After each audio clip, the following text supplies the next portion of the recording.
हरियाणा और जम्मू कश्मीर में हो रहे विधानसभा चुनावों के बाद महाराष्ट्र में भी आने वाले चुनावों के लिए सुगबुगाहट तेज हो गई है। महाराष्ट्र में अभी चुनाव आयोग ने चुनावी तारीखों का ऐलान नहीं किया है, लेकिन चुनावी तारीखों को लेकर मुख्यमंत्री शिंदे ने कुछ संकेत दिए हैं। इससे आने वाले चुनाव में चुनावी तारीखों को लेकर कयास लगने शुरू हो गए। महाराष्ट्र में चुनाव जब भी हो, लेकिन इस बार महाराष्ट्र के विधानसभा चुनाव कई मायनों में खास होने वाले हैं।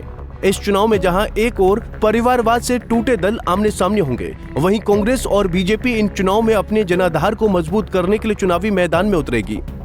दरअसल महाराष्ट्र में चुनावी तारीखों को लेकर महाराष्ट्र के मुख्यमंत्री ने संकेत दिए हैं। मुख्यमंत्री एकनाथ शिंदे ने कहा, राज्य में विधानसभा चुनाव नवंबर के दूसरे सप्ताह में होने की उम्मीद है। इससे पहले सत्ता पक्ष के सहयोगियों के बीच सीट बंटवारे को आने वाले 8 से 10 दिनों में ही अंतिम रूप दे दिया जाएगा।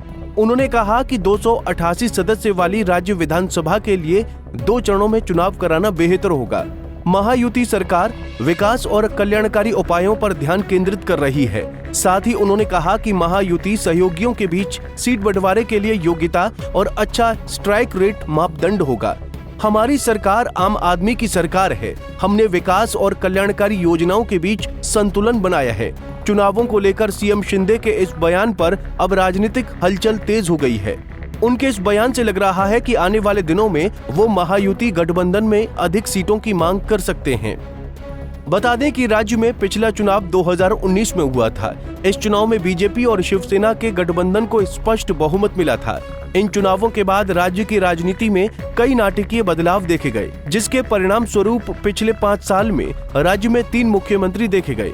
आइए एक नजर डालते हैं बीते 5 साल में महाराष्ट्र विधानसभा में बदले समीकरण पर।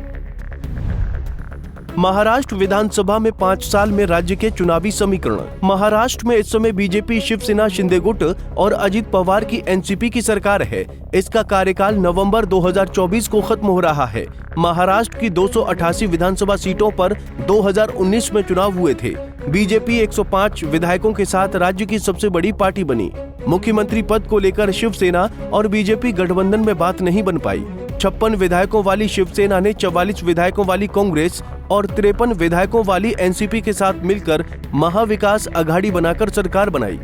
शिवसेना प्रमुख उद्धव ठाकरे मुख्यमंत्री बने। मई 2022 महाराष्ट्र सरकार में नगर विकास मंत्री और शिवसेना नेता एकनाथ शिंदे ने 39 विधायकों के साथ बगावत कर दी। वो बीजेपी के साथ मिल गए। 30 जून 2022 को एकनाथ शिंदे ने महाराष्ट्र के 22वें मुख्यमंत्री के तौर पर शपथ ली। इसके साथ ही शिवसेना पार्टी 2 गुटों में बंट गई। एक धड़ा शिंदे गुट और दूसरा उद्धव गुट का बना। 17 फरवरी 2023 को चुनाव आयोग ने आदेश दिया कि पार्टी का नाम शिवसेना और पार्टी का चुनाव चिन्ह धनुष और तीर एकनाथ शिंदे गुट के पास रहेगा। 2019 में हुए पिछले विधानसभा चुनाव में बीजेपी ने 105 सीटें जीती थीं। लोकसभा चुनाव 2024 में महाराष्ट्र की 48 सीटों में बीजेपी सिर्फ 9 सीटें जीत सकी। गठबंधन की सहयोगी एनसीपी ने 1 सीट जीती। शिवसेना शिंदे गुट को 7 सीटों पर जीत मिली। वहीं इस बार के चुनावों में सभी राजनीतिक दल अपना दमखम दिखाने को लेकर मैदान में उतरे। लोकसभा चुनाव में महायुति गठबंधन के उम्मीद से कम प्रदर्शन के बाद इन चुनाव में कांग्रेस खुद को एक बड़ी ताकत के रूप में देख रही है। इन चुनाव में कांग्रेस के साथ जुड़ा दलित वोट बैंक राज्य में कांग्रेस की स्थिति को मजबूत कर सकता है। साथ ही इन चुनाव में कांग्रेस महाविकास अघाड़ी गठबंधन से अधिक सीटों की मांग कर सकती है। अभी तक इस गठबंधन में उद्धव की शिवसेना सबसे बड़ा दल था, उसकी ताकत कम हो सकती है। साथ ही महायुति से बीजेपी इस बार 150 से ज्यादा सीटों पर चुनाव लड़ सकती है। महायुति में बीजेपी की स्थिति काफी मजबूत है। बहरहाल महाराष्ट्र चुनाव को लेकर राज्य में राजनीतिक दलों ने तैयारियां शुरू कर दी हैं। आने वाले दिनों में इन दलों में सीट शेयरिंग को लेकर खींचतान दिख सकती है। एक और जहां 8 साल तक सत्ता से बाहर रही कांग्रेस के लिए ये चुनाव महत्वपूर्ण है, वहीं सत्ताधारी बीजेपी और शिवसेना के लिए ये चुनाव साख का विषय बना हुआ है।